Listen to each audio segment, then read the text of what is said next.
joined once again by Alex Wagner, senior editor of The Atlantic, and Bob Schieffer, CBS political contributor and longtime moderator of Face the Nation. If only perhaps to throw our shovel of dirt then on the controversy that may finally be heading 6 feet under.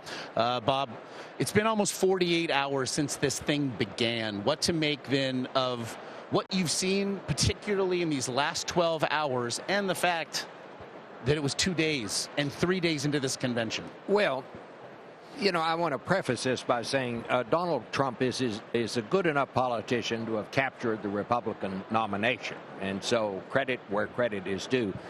But I also think there are some things about politics that he doesn't know. And I think, number one, I don't think the Trump campaign understands that the primaries are over and the general election has begun. This is a much different golf course, for want of a better metaphor, than you play the primaries on. And the whole world is watching, at least the whole United States of America is beginning to watch.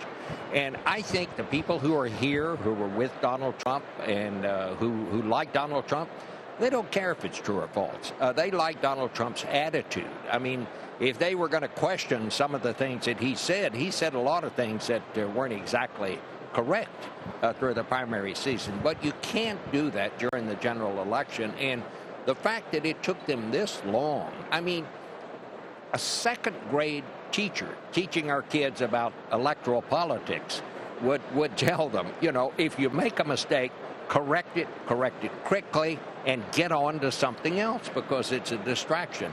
And that's what you had here. I mean, this should have been, they should have gotten right on it, said, you know, gosh, this is not how we do things. We made a horrible mistake here.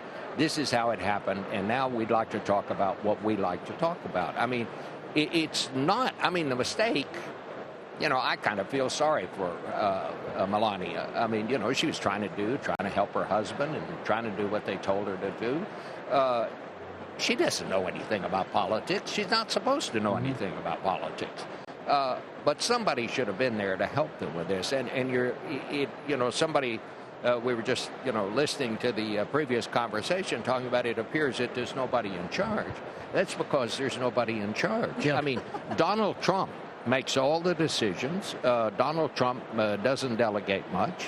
He trusts his kids. But, you know, when you concentrate the power in one person like that, sometimes it's more than one person can keep up. Well, and it's an old political saw that the campaign is a reflection of the candidate. We just heard Kevin say that. We've heard a lot of people say that, especially in these last 48 hours. But Alex, with this campaign, that may be more true than ever before. Yeah, and we also hear a lot about the factionalism inside the Trump campaign, that there's a constant sort of war. I think you've seen that play out in the last 24 hours. I mean, Paul Manafort's messaging, he's the campaign strategist, was very different than Donald Trump's. And then this statement came out today from the Trump organization, effectively pinning the blame on Meredith McIver, an employee of the organization. At once, there are half apologies, there are half denials, there are full-throated denials, there is ownership of it. It is just completely mixed messages.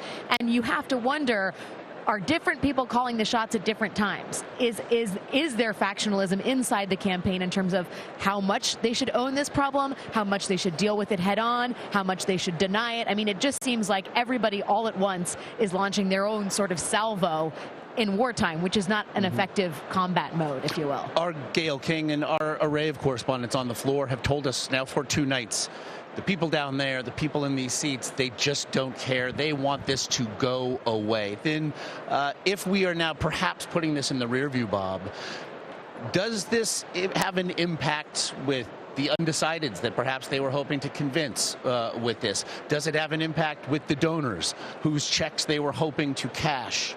Well, from this. That's the point. That's the point right there. The people in this hall are going to vote for Donald Trump. They voted for him in the primaries. That's why they're here. But, you know, if all you're doing is directing your remarks in your campaign to them, you're simply preaching to the choir. They've got again, I go back to this. This is not the primaries. We're in the general election now. If they're going to win this election, they have to figure out a way to get the message to people beyond the ones sitting in this convention hall. And again, I think this is the part that they haven't really understood or completely understood.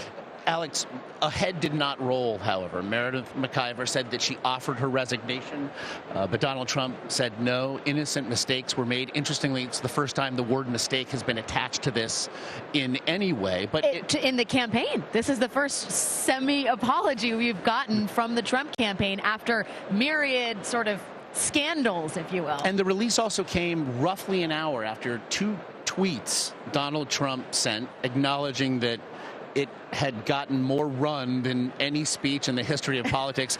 I'll let the Gettysburg Address, that it is now number 2, apparently on the all-time list. But the tweets around the Gettysburg Address weren't nearly as good. It didn't have much traffic. But again, there's so little communication between not only within the Trump faction, but apparently there's no communication with anybody outside the Trump campaign.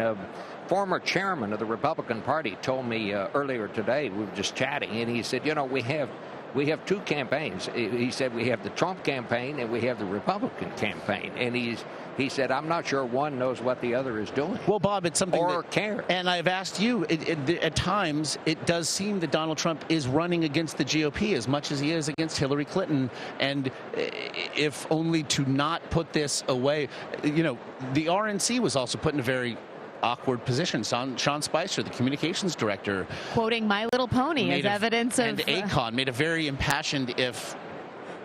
convoluted, perhaps? Very fair defense of the words.